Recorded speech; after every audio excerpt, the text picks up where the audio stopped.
Olá pessoal, aqui é o Diogo Guedert, advogado e professor, e no vídeo de hoje eu vou falar sobre o contrato de trabalho, como orientar o seu cliente na elaboração de um bom contrato de trabalho, especialmente depois da reforma trabalhista, com sugestões de cláusulas, situações que são importantes que tenham previsão no contrato de trabalho.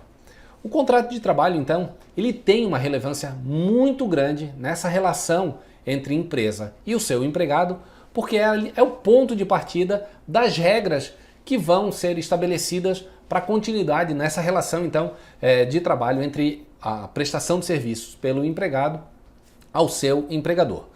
Muita gente relativiza a importância do contrato de trabalho com base naquele princípio que vigora na Justiça do Trabalho, o princípio da primazia da realidade, em que de fato muitas vezes é relativizado aquelas regras estabelecidas no contrato de trabalho, prevalecendo, portanto, aquelas situações em que na prática são feitas. Então, por exemplo,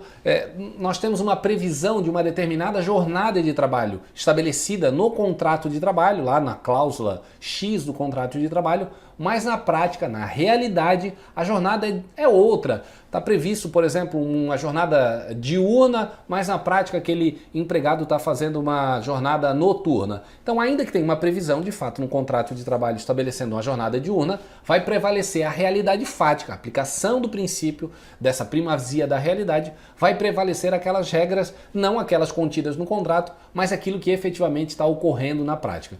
Muito embora tenha aplicação, de fato, muito forte do princípio da primazia da realidade no contrato de trabalho, na Justiça do Trabalho, não se afasta a importância desse instrumento, porque, como eu falei, é o ponto de partida dessa relação de emprego mantida entre a empresa e o seu colaborador, estabelecendo então os padrões mínimos de como vai se comportar essa relação, especialmente com previsões que devem ter no contrato de trabalho, até para que se evite lá na frente uma discussão de uma eventual alteração prejudicial ou uma situação que não estava prevista no início da contratação e que, portanto, o empregado tenha sido supostamente pego de surpresa com aquela modificação ou uma nova realidade naquela relação de emprego, apto então a gerar uma condenação, um passivo, um risco trabalhista para a empresa quando não previsto situações então no seu contrato de trabalho. Então, ainda que a gente tenha a aplicação do princípio da primazia da realidade, ainda assim o instrumento do contrato de trabalho é sim bastante importante para estabelecer regras mínimas dessa relação entre a empresa e seu empregado. E para a gente começar, o primeiro ponto que eu chamo a atenção aqui em relação ao contrato de trabalho é que, via de regra, a recomendação que eu dou é que ele seja estabelecido por prazo determinado na condição do contrato de experiência. Ainda que você vá fazer uma contratação de um empregado sem com a expectativa de um contrato por prazo indeterminado para que ele se prolongue ao longo do tempo, é sempre recomendável que no início dessa contratação esse contrato seja feito por prazo determinado, estabelecendo então a possibilidade de contratação desse contrato de trabalho em regime de experiência. O que isso é bom? O que isso é interessante para a empresa fazer esse tipo de contratação, a previsão do contrato de experiência? Porque, como o próprio nome já diz, é uma experiência que a empresa vai fazer em relação àquele empregado, o qual ela contratou, mas ela não sabe ainda como é na prática, se ele vai desempenhar adequadamente tudo aquilo que se espera desse empregado. Então, o período desse contrato por prazo determinado, vigorando então nesse período de experiência, é a possibilidade que a empresa tem de fazer uma avaliação desse empregado para ver se aí sim, ultrapassado aquele período estabelecido no contrato de experiência, se ele está apto a continuar desempenhando as suas funções dentro da empresa. Isso porque às vezes você não conhece aquele empregado e talvez numa única entrevista de emprego ele possa ser um empregado que tenha surpreendido positivamente, mas na hora de pôr em prática tudo aquilo que se espera desse empregado no desempenho das suas atividades normais, talvez não era tudo aquilo que a empresa estava imaginando, ou ele não tenha toda a aptidão própria para aquela função para a qual ele foi contratado. Então, a contratação com essa previsão de contrato de experiência se faz bastante interessante justamente para que a empresa tenha essa possibilidade de fazer uma análise, ainda que não seja prévia, porque o contrato já está vigorando, mas antes de se passar para um contrato por prazo indeterminado. A possibilidade do contrato de experiência, ele estabelece a possibilidade então de um prazo, se fixar um contrato de experiência por até 90 dias, ok? Então esse é o primeiro ponto. Você pode fazer um contrato de experiência já com o seu empregado pelo prazo de unicamente de 90 dias. A lei possibilita que esse contrato seja prorrogado em uma única oportunidade, portanto, respeitando o prazo máximo de 90 dias. Então você pode estabelecer no contrato, por exemplo, que o contrato vai ser firmado a título, um contrato de experiência por 45 dias, podendo ser prorrogado por mais 45 dias esse contrato de experiência. Então você está respeitando os 90 dias, que é o prazo máximo estabelecido para um contrato de experiência nesses termos, com a possibilidade então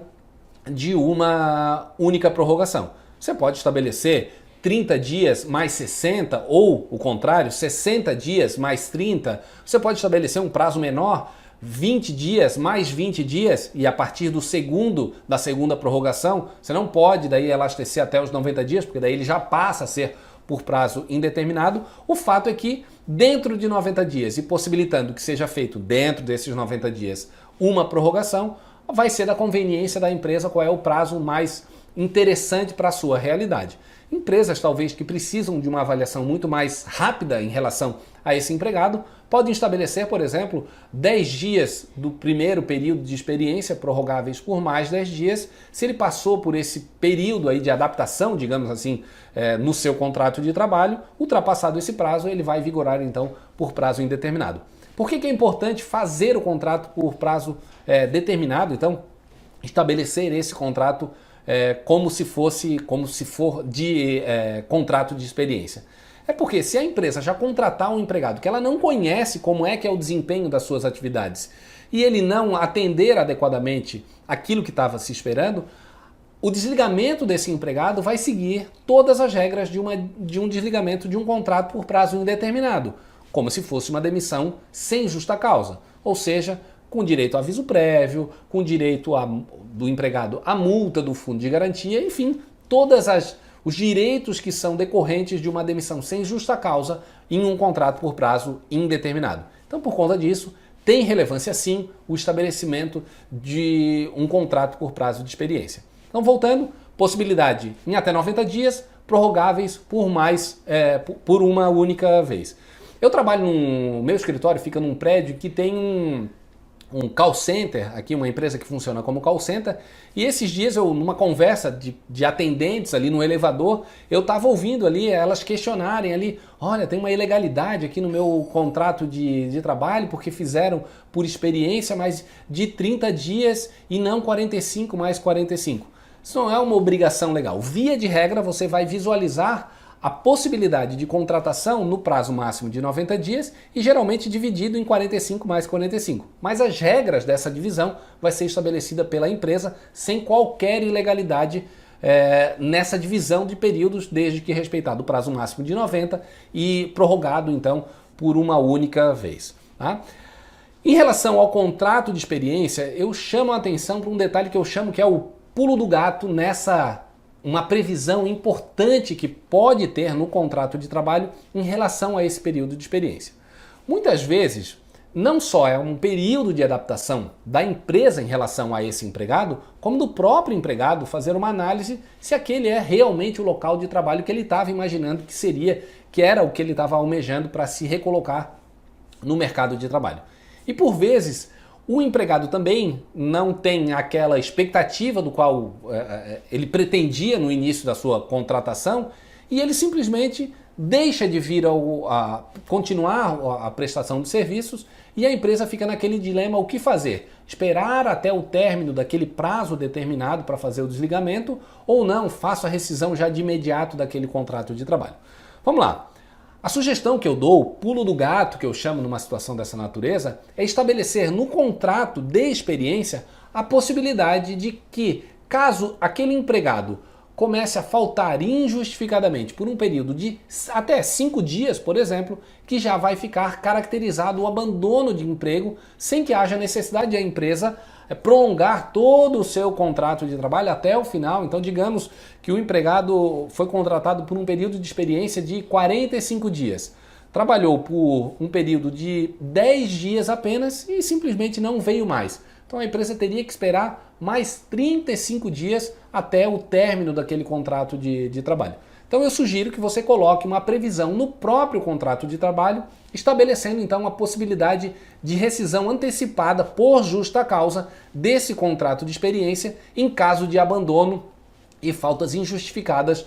pelo período de 5 dias. A regra geral, como a gente sabe, muito embora não esteja na lei, mas de um contrato por prazo indeterminado, a jurisprudência tem entendido que o prazo é de 30 dias. Então, diante da peculiaridade que é um contrato de experiência, que tem o seu termo final já pré-estabelecido quando da sua contratação, eu sugiro que se coloque uma cláusula nessa natureza, seguindo as mesmas regras de um contrato por prazo indeterminado em relação à necessidade de notificar o empregado para que ele compareça e justifique a sua ausência e que, caso ele não faça isso, que caracterize então uma rescisão antecipada do contrato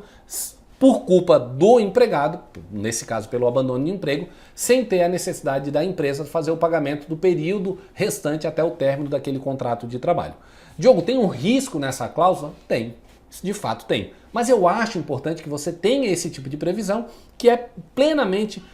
justificável e discutível em juízo. Eu já tive discussões dessa natureza na Justiça do Trabalho, em que se pretendeu a anulação dessa cláusula, dizendo que ela era abusiva, que não poderia prevalecer, e a Justiça do Trabalho entendeu por válida, porque tem um regramento próprio, é um contrato muito mais curto, então não houve nenhum tipo de abusividade da empresa na previsão desse tipo de cláusula. Até porque, na pior das hipóteses, se essa cláusula for declarada inválida, o que a empresa teria que fazer é que pagar o período restante do contrato de trabalho, que já é um risco próprio caso não tenha essa previsão. A empresa já teria de todo jeito que esperar até o término do contrato ali de experiência determinado, qual seria o termo final ali daquele contrato de experiência. Então, a recomendação é que tenha uma previsão no contrato de trabalho, podendo então amparar uma demissão, uma rescisão do contrato, melhor dizendo, de forma antecipada por culpa exclusiva desse empregado. Então, recomendação que eu dou dessa natureza. Outra coisa importante, quando você estabelece o prazo desse contrato de experiência e a possibilidade de prorrogação, se você não está satisfeito com o desempenho daquele empregado, você tem duas opções. Então, digamos que a gente, usando o exemplo dos 45 dias, você pode fazer uma rescisão daquele... O empregado não está desempenhando adequadamente as suas funções, a empresa viu que não vai funcionar e precisa, então, quer desligar aquele empregado. Tem duas opções. Ou aguardar o término do prazo estabelecido, então chegou no 45º dia, não prorroga aquele contrato, termina a relação de emprego e paga todo o período correspondente aos 45 dias. Ou a empresa pode já de imediato fazer uma rescisão antecipada daquele contrato de trabalho, porque não quer dar continuidade, já sabe que não vai funcionar, porém vai ter que fazer o pagamento até o período do término daquele contrato de trabalho. Isso é importantíssimo, ficar atento à data final do término do contrato de trabalho, porque se tem previsão de prorrogação de mais 45 dias, nesse exemplo que eu estou dando, se a empresa não fazer a rescisão daquele contrato no prazo final, e quando tem a previsão, obviamente, de prorrogação automática daquele contrato de trabalho, se a empresa não está satisfeita, não desempenhou, aquele empregado não desempenhou adequadamente aquilo que a sua função, da forma como a empresa estava esperando, simplesmente termine a relação de emprego ali, não faça a prorrogação do contrato, porque se tem previsão de prorrogação automática e não é feito o desligamento no 45º dia, vou deixar para desligar no dia seguinte, o que vai acontecer é que o contrato vai se prorrogar automaticamente e a empresa vai ter que esperar então todo o outro período restante desse contrato de experiência para terminar então lá o contrato, daí sim não fazer a renovação dele, nesse caso por prazo indeterminado. Então são atenções que a empresa precisa ter, especialmente em relação a quando vai ter a mudança do período de experiência para o contrato por prazo indeterminado, porque a partir do momento em que ele é prorrogado, e passa a vigorar por prazo indeterminado, todas as regras, todos os direitos devidos àquele empregado por prazo indeterminado vão prevalecer então em relação àquele empregado que, mesmo que tenha sido contratado no regime de contrato de experiência, posteriormente passou então para um contrato por prazo indeterminado. Ok? Outra previsão então bastante importante que deve constar no contrato de trabalho, que é a sugestão que eu dou, é que você coloque uma cláusula no contrato de trabalho do qual há a possibilidade de que o empregado concorda em ter a sua função alterada mediante ali todas as situações em que a sua condição pessoal permita a prestação dos serviços para o qual ele está se comprometendo em prestar em relação àquele seu empregador. Diogo, mas se eu não colocar isso, significa que eu só posso exclusivamente exigir aquelas atividades que estão ali delineadas naquele cargo, naquela função própria daquele empregado? Não, porque tem uma previsão já na própria lei, estabelecida no parágrafo único do artigo 456 da CLT, que já estabelece essa possibilidade que não precisa sequer ter previsão no contrato de trabalho. E eu vou ler aqui o artigo 456, o seu parágrafo único, que estabelece isso. Diz o seguinte: a prova do contrato, caput do artigo 456 da CLT, a prova do contrato individual de trabalho será feita pelas anotações constantes na carteira profissional ou por instrumento escrito e suprida por todos os meios permitidos em direito. E o parágrafo único estabelece então isso que eu estou exatamente falando. A falta de prova ou inexistindo cláusula expressa e a tal respeito, entender-se-á que o empregado se obrigou a todo e qualquer serviço compatível com a sua condição pessoal. Então, ainda que nós temos uma previsão na própria lei estabelecendo a possibilidade de obrigar o empregado à prestação de serviços em todas as situações em que a sua condição pessoal permite, é sempre recomendável que você tenha essa possibilidade já prevista no próprio contrato de trabalho, e eu vou explicar por quê. Muitas vezes há discussões na Justiça do Trabalho em relação àquilo que aquele empregado está desempenhando na rotina das suas atividades, alegando um suposto desvio de função ou um acúmulo de função de situações que aquele empregado está prestando um serviço muito além daquilo que originalmente ele contratou com a empresa. Então, não é raro situações serem levadas à Justiça do Trabalho em discussões dessa natureza. Por exemplo, a pessoa trabalha como secretária, então tem que atender ali telefones durante o dia, mas pede um acúmulo salarial também porque tinha que estar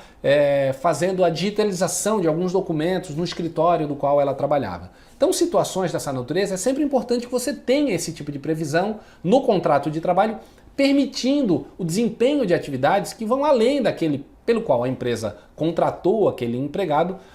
possibilitando dentro da sua condição pessoal. Isso não é um salvo-conduto, obviamente, para abusos por parte da empresa em fazer desvios ou acúmulos de funções de forma excessiva até onerar a prestação de serviços daquele empregado em favor da empresa. Vamos dar um exemplo.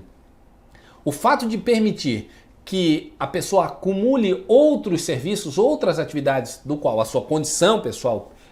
permita, não dá o direito da empresa, por exemplo, de ter um vendedor do qual ela contratou, então a atividade principal do vendedor são as vendas, de colocar esse vendedor, por exemplo, para trabalhar a maior parte da prestação dos seus serviços, como trabalhando ali nos serviços gerais da empresa, por exemplo. Então você está fazendo de fato um desvio de função e nesse caso especialmente em prejuízo do próprio empregado, porque se ele não está produzindo aquela atividade principal dele, que são as vendas, ele pode ter um prejuízo, até mesmo um prejuízo salarial de não recebimento de comissões por conta do desempenho de uma atividade extraordinária, nesse caso de serviços gerais, que está ocupando maior parte do tempo daquele empregado, prejudicando então a atividade principal dele, que são as vendas. Então, o abuso da empresa nesse sentido, de fato, é proibido. Mas prever cláusulas nesse sentido, em que possibilita isso, é uma segurança que a empresa tem, por exemplo, de exigir de um vendedor que mantenha o seu ambiente de trabalho limpo, que os produtos do qual ele está, que estão sendo oferecidos para o cliente, por exemplo, para a venda, que seja obrigação do próprio empregado manter aqueles equipamentos ou produtos que ele vai vender de uma forma organizada. Então você pode estabelecer obrigações para esse empregado com base nessa cláusula, que eu sugiro que tenha expressamente no contrato. Então, por exemplo, a pessoa é um vendedor de venda de computadores. A atividade principal desse empregado, de fato, serão as vendas daqueles computadores ou equipamentos de informática, por exemplo. Mas você pode exigir que esse empregado, todos aqueles computadores que estão ali na exposição, dentro da gôndola, por exemplo, numa loja de varejo, que você possa obrigar aquele empregado, dentro do desempenho das suas atividades, também manter aquele ambiente organizado, o empregado tirar o pó do mostruário daquele computador, por exemplo, até porque a probabilidade de venda vai ser muito maior você apresentar um ambiente bem organizado do que uma bagunça. Ah, mas eu não posso exigir nada disso, eu vou ter que contratar uma pessoa, alguém de serviços gerais para fazer uma limpeza simplesmente para tirar o pó daquele computador. Não é isso. A lei, a própria lei estabelece a possibilidade de você exigir do seu empregado, desde que, como eu falei anteriormente, a empresa não faça isso com abuso, de forma a caracterizar um desvio ou um acúmulo de funções com uma sobrecarga muito maior daquilo que é permitido, que a legislação permite em relação a esse empregado. Então, como eu falei, ainda que tenha uma previsão na própria CLT prevendo a possibilidade dessa exigência de outras atividades, eu sempre recomendo que tenha isso também para uma segurança ainda maior no seu contrato de trabalho, no contrato de trabalho desse empregado, então. Outra situação bastante relevante que na prática eu tenho visto que as empresas não dão a devida atenção são aquelas situações da previsão do salário do empregado no contrato de trabalho. Não é raro, gente, assim, é impressionante como eu vejo que são erros, na minha avaliação, básicos, mas por falta de orientação adequada, essas empresas, e aí é o papel nosso, do advogado, que faz essa parte preventiva, consultiva, bem orientar os nossos clientes, das informações, especialmente em relação ao salário daquele empregado. Então, muitas vezes, as empresas confundem salário com remuneração e colocam no contrato de trabalho não o salário base daquele empregado, já colocam a remuneração, o valor, considerando todo o conjunto próprio da remuneração. Então, eu já vi situações, por exemplo, em que estava ali no contrato de trabalho, o valor do salário do empregado será de tanto. Esse tanto a empresa estava considerando o salário fixo mais o adicional de periculosidade. Eu fiz isso agora numa análise de um cliente meu para fazer uma consultoria, constava isso no contrato de trabalho. Ele estava somando o adicional de periculosidade com um salário fixo e compondo na cláusula do próprio contrato de trabalho a previsão não do salário e sim da remuneração daquele empregado, somando as duas parcelas. Na prática, quando você via o recibo de pagamento, de fato estava destacado cada uma das parcelas, o salário fixo e outro, o adicional de periculosidade. Mas o contrato de trabalho trazia a soma dos dois. Isso é um risco que a empresa pode estar tendo de criar um passivo trabalhista já desde a origem do seu contrato de trabalho com o seu empregado, de trazer uma previsão que na prática é diferente da realidade. Então,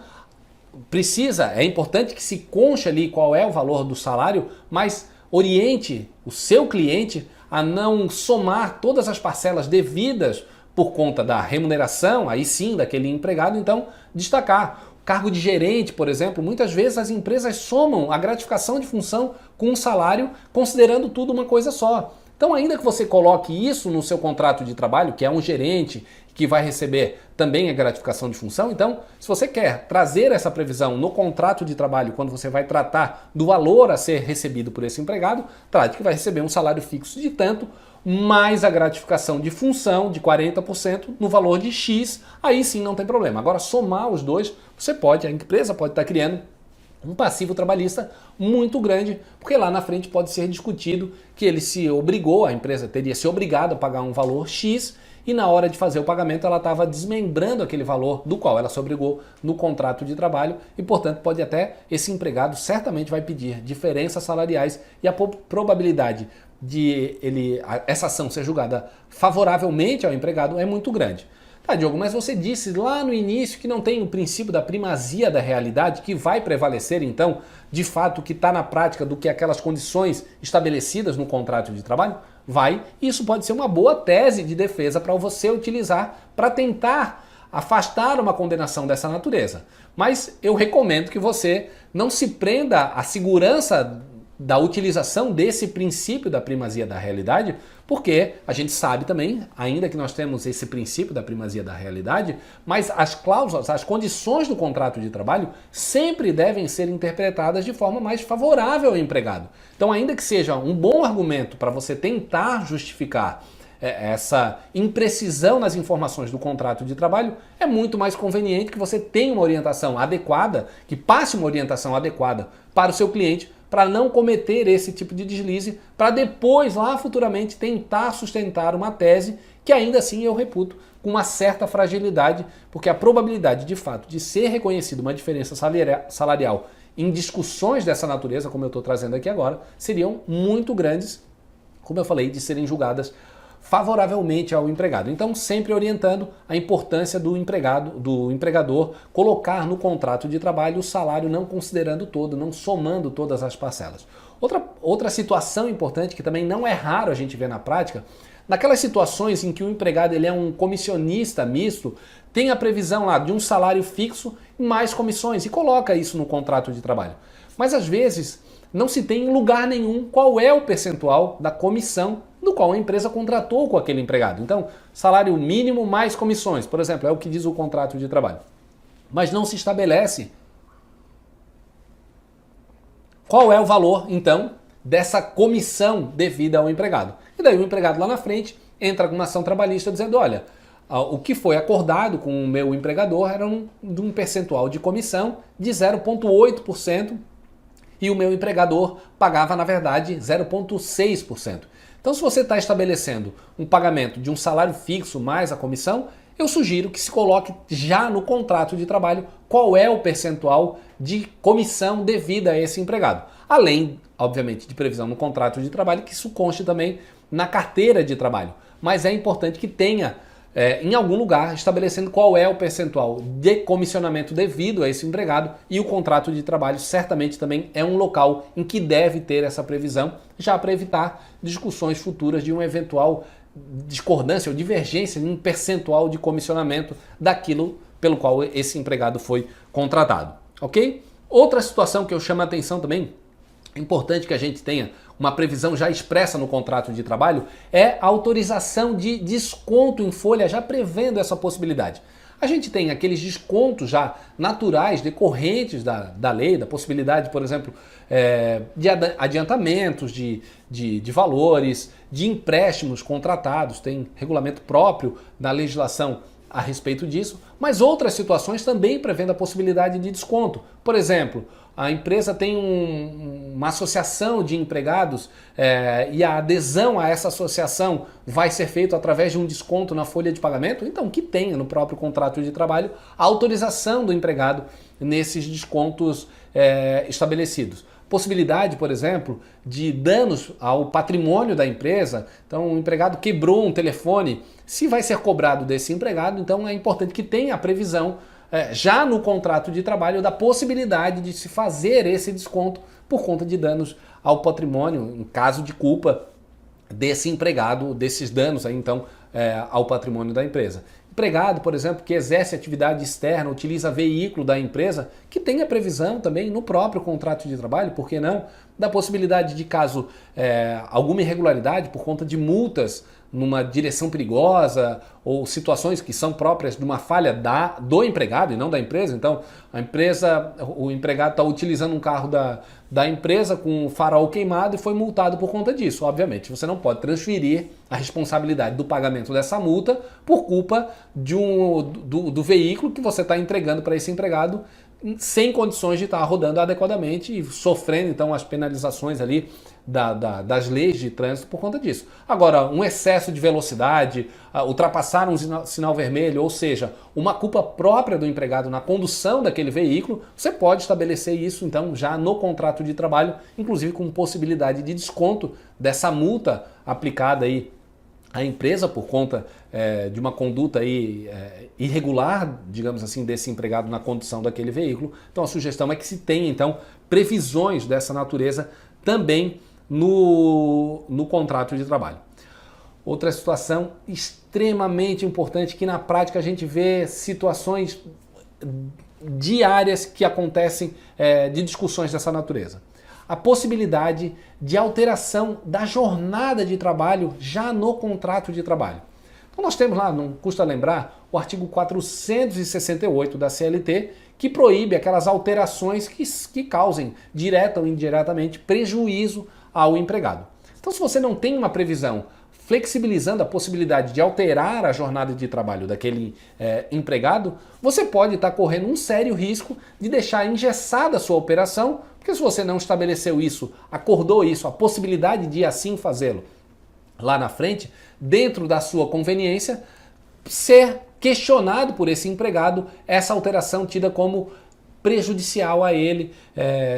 nesse caso ainda que indiretamente. Então é importante que você tenha já no próprio contrato de trabalho a previsão dessa alteração à conveniência do próprio empregador, alteração da jornada de trabalho. Então um empregado, por exemplo, que trabalha no primeiro turno da empresa, se a empresa precisa fazer um remanejamento na sua rotina de escala ali de empregados e precisa passar um determinado número de empregados para o período da tarde, é próprio que o contrato de trabalho já traga esse tipo de previsão, justamente para se evitar uma alegação de uma alteração prejudicial, tal qual aquela prevista no artigo 468 da CLT. Então, previsões de modificação da jornada de trabalho, de passar de diurno para noturno, é sempre importante que se tenha esse tipo de previsão já no contrato de trabalho, sob pena de, não tendo esse tipo de previsão, futuramente esse empregado alegar uma alteração prejudicial por conta dessa modificação na jornada de trabalho praticada pela empresa.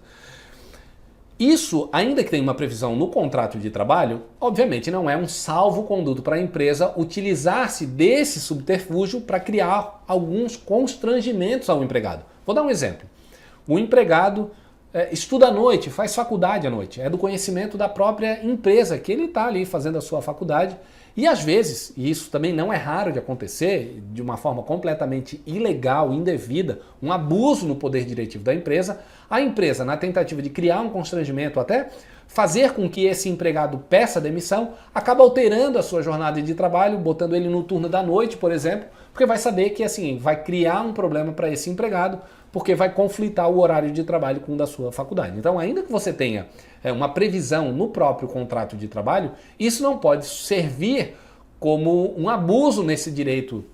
da empresa de fazer esse tipo de modificação propositadamente para prejudicar o seu empregado. Da mesma forma também, já prolongando essa previsão de alteração da jornada de trabalho, também que se tenha a possibilidade de alteração também de transferir o empregado para outra filial, para outro estado, não só na própria região ali metropolitana, caso a empresa tenha uma outra filial, mas já trazer no próprio contrato de trabalho a possibilidade então de fazer também essa transferência para outra filial. Eu vou dar um exemplo de situação que eu já passei com um cliente meu em que se discutia isso e a gente foi vencedor na demanda trabalhista, posteriormente ajuizada por aquele empregado, em que se discutia toda essa sistemática de alteração na rotina ali de transferência e alteração na jornada de trabalho daquele empregado. A situação fática era a seguinte: aquele empregado era um chefe da segurança da empresa e a empresa estava abrindo uma outra filial numa cidade vizinha e precisava que tivesse alguém com experiência para estar coordenando a nova equipe que iria para aquela filial nova. O contrato de trabalho trazia essa possibilidade de alteração, não só da jornada, mas também de alterar do local de trabalho, da prestação de serviço por aquele empregado. E assim a empresa fez. Solicitou que aquele empregado fosse trabalhar na nova filial que estava sendo aberta. E o empregado simplesmente se recusou, sem nenhuma justificativa. Não, eu não quero, eu quero continuar trabalhando no meu local de trabalho, mas isso é um poder diretivo da empresa que ela tem, especialmente amparada na previsão contratual, do qual ele estava lá no início do seu contrato de trabalho, ciente de que poderia acontecer isso, de ele ser transferido de uma filial para outra. E a empresa, assim, solicitou que ele o fizesse. E nesse caso, não era uma forma de criar constrangimento para aquele empregado. Tinha uma justificativa plausível para fazer aquela alteração daquele empregado, especialmente porque ele era o chefe da segurança naquela filial e precisava de alguém com a experiência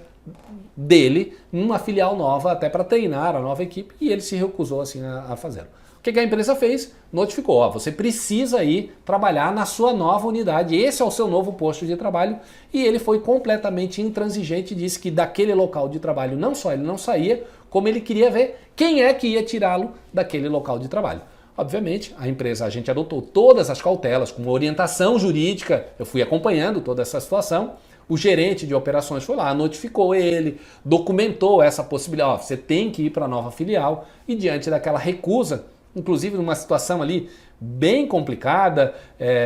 imagina, um chefe de segurança, vocês devem imaginar o porte físico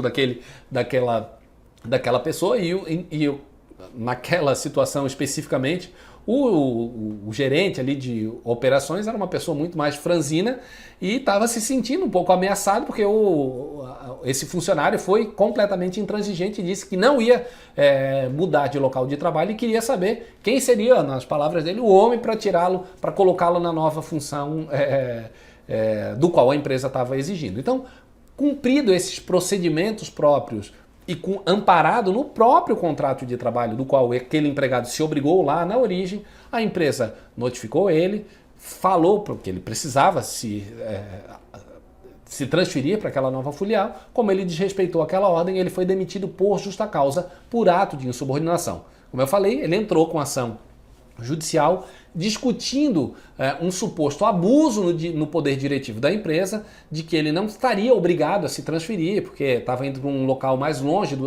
da sua residência, e essa ação a gente conseguiu demonstrar aquele ato de insubordinação, porque aquela cláusula que estava já prevista no contrato de trabalho possibilitava à empresa, e tinha, naquele caso especificamente, plena justificativa para fazer esse tipo de alteração, sem caracterizar uma alteração prejudicial ao empregado, tal qual estabelecido lá no artigo 468. Então são situações que têm a sua relevância de constar no contrato de trabalho, justamente nesse caso especificamente, até para amparar uma futura justa causa, nesse caso especificamente por conta de ato de insubordinação daquele empregado que se recusou a fazer aquela alteração tal qual solicitada e exigida pela empresa, como eu falei, amparada no próprio contrato de trabalho, que trazia previsão nesse sentido. E por fim, em relação às previsões do contrato de trabalho, se a empresa, a recomendação que eu dou, se a empresa tem um regulamento interno estabelecendo as regras, principalmente as regras de conduta daquele empregado, então o que ele deve, o que ele pode, o que ele não pode fazer, é importante que já tenha cláusula também no contrato de trabalho estabelecendo a ciência do empregado em relação a esse regulamento interno, do qual ele vai se obrigar em relação a tudo aquilo que consta do regulamento interno, como eu falei, de certa forma, algumas regras de conduta. Então, se a empresa, por exemplo, tem uma política rigorosa de não permitir que os seus empregados, durante o horário de trabalho, tenham acesso a telefone celular para entrar nas suas redes sociais, e isso consta do regulamento interno, é importante que já no contrato de trabalho dê ciência a esse regulamento interno e o próprio empregado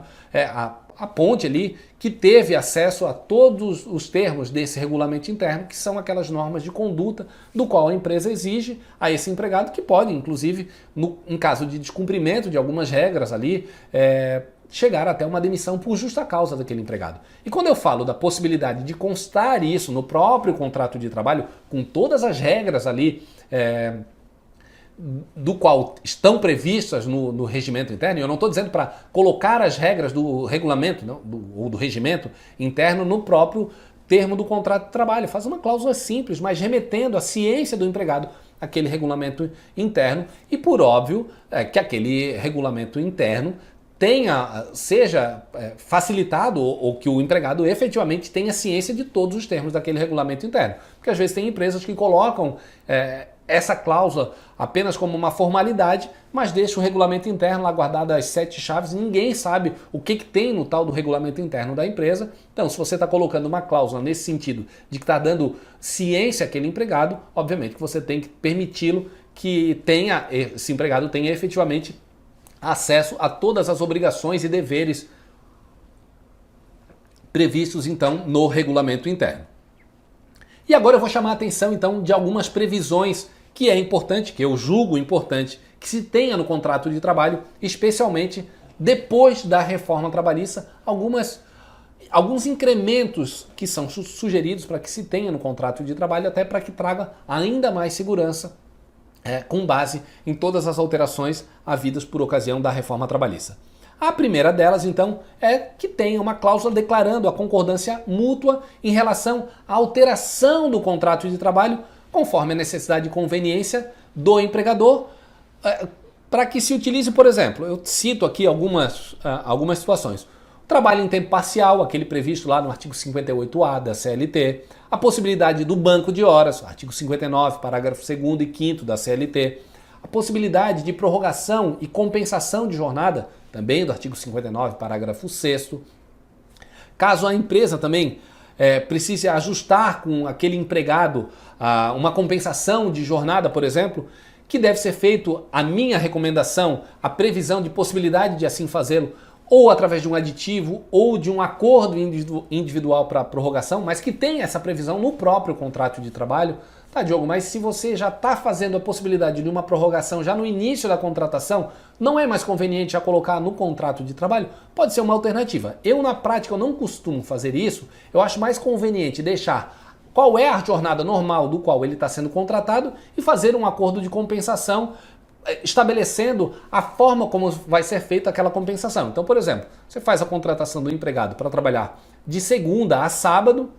as 44 horas semanais, e na prática, ainda que você tenha já desde o início da jornada de trabalho estabelecer um acordo de compensação para não trabalhar no sábado, por exemplo, com prorrogação da jornada durante a semana, eu acho mais recomendável fazer isso através de um acordo de compensação, ainda que seja no mesmo prazo, na mesma data do contrato de trabalho, mas eu deixaria isso no contrato de trabalho, como eu falei, com previsão de possibilidade de assim fazê-lo. Acordo de compensação, adoção de regime de compensação, de banco de horas, possibilidade de trabalho em regime de tempo parcial, enfim, situações que eu acho importante que conste já no contrato de trabalho. Outra situação também que eu acho importante e recomendável que assim o faça é registrar na cláusula do contrato de trabalho a concordância do empregado em fazer o fracionamento das suas férias, como previsto lá no artigo 134, parágrafo 1º da CLT. Diogo, simplesmente eu tendo essa cláusula estabelecida no meu contrato de trabalho já é o suficiente para eu sempre estar fazendo o fracionamento do meu empregado? Não. Mas eu sugiro que você coloque isso até para que já tenha a ciência aquele empregado da possibilidade de, à sua escolha, fazer esse fracionamento. Então, além de previsão no próprio contrato de trabalho, permitindo esse fracionamento, tal qual estabelece lá o artigo 134, parágrafo 1º da CLT, para cada fracionamento de férias desse empregado, você vai ter que ter um documento próprio, uma solicitação própria do empregado solicitando então o fracionamento daquelas férias. Não é a única coisa que está, não, eu tenho uma previsão no contrato de trabalho, já é o suficiente para eu fazer o fracionamento. Não, porque a gente sabe que o fracionamento, ainda que seja permitido, inclusive com previsão no contrato de trabalho, é sempre a conveniência do empregado e não da empresa. Então a empresa não pode exigir que o seu empregado fracione, você vai pegar 15 dias de férias agora e mais 15 dias no final do ano. O fracionar a época própria de concessão das férias, de fato, é uma prerrogativa da empresa, mas o fracionamento é sempre do interesse do empregado. Então, se ele quiser fracionar as suas férias, e agora com a reforma trabalhista a possibilidade de fracionar em até 3 períodos, que ele o faça mediante documento, mas a minha sugestão é que também tenha a previsão já no contrato de trabalho da possibilidade de fazer então esse fracionamento das férias. Pessoal, é isso. Por fim, então, que às vezes parece ser uma situação muito óbvia, mas eu vejo isso também com uma frequência muito grande, é que o contrato de trabalho, como é um contrato de obrigações mútuas do empregado com o seu empregador, é importante que ambas as partes assinem o contrato de trabalho ali, especialmente com a presença de 2 testemunhas, seguindo aquela regra, aquele formalismo estabelecido no Código Civil. Por que eu falo isso? Porque acontece muitas vezes de a empresa muito mais preocupada em ter a assinatura do empregado para ele se obrigar àquelas condições estabelecidas no contrato de trabalho, entrega a via do empregado sem ter a assinatura da empresa. Então, tem a assinatura do empregado, entrega a via para aquele empregado, imprimiu em 2 vias, entregou para o empregado, e não tem a assinatura daquela empresa. Lá na frente pode ser, sim, questionado até a validade daquele contrato, já visto que as 2 partes não assinaram, ou pelo menos uma delas não assinou o contrato e não se obrigou formalmente, tal qual exigido lá pelo Código Civil, aos termos do contrato, já visto que não assinou o contrato. Então, parece básico, e mas deve ser cumprida então essa exigência legal também de assinatura de todas as partes em todas as vias, não só do empregado, como também da empresa e 2 testemunhas. Pessoal, é isso. Eu vou deixar aqui um aviso importante, que eu vou deixar disponível um modelo de um contrato de trabalho com essas cláusulas e algumas outras, das quais eu apontei aqui nesse vídeo como relevantes, ou aquelas que eu julgo importante que tenham no contrato de trabalho. Então eu vou deixar um link disponível aqui. Então, para que você tenha acesso a esse contrato de trabalho, é só você entrar na nossa lista VIP num link que eu vou deixar na descrição aqui desse vídeo, vou deixar aqui embaixo. Então, vai estar disponível um modelo de contrato de trabalho com as regras que eu falei aqui, com situações que eu acho importante e, obviamente, na rotina dos seus clientes, aqueles que vocês vão atender, às vezes pode excluir alguma cláusula, acrescentar outras que sejam importantes, mas em linhas gerais é um modelo, um ponto de partida do qual eu julgo interessante ter aquelas condições então previstas num contrato de trabalho. É isso aí, pessoal, como eu falei anteriormente, ainda que não se dê a devida atenção no contrato de trabalho, é um instrumento importante para estabelecer as regras mínimas e básicas dessa relação empresa com seu funcionário, principalmente as regras do qual as partes estão se obrigando ao longo aí, espero, a tendência é sempre a torcida para que a relação seja a mais prolongada possível, e é importante então que lá no início as condições estejam bem estabelecidas, especialmente num contrato de trabalho bem feito. É isso aí, pessoal, um grande abraço, até um próximo vídeo e não deixe de se inscrever no nosso canal para acompanhar matérias de relevância desse dia a dia das empresas com seus empregados, e sempre aceito sugestões de outros vídeos que a gente pode estar fazendo aqui para trocar experiências em relação a matérias que são importantes para o dia a dia das empresas. Um grande abraço e até a próxima, pessoal!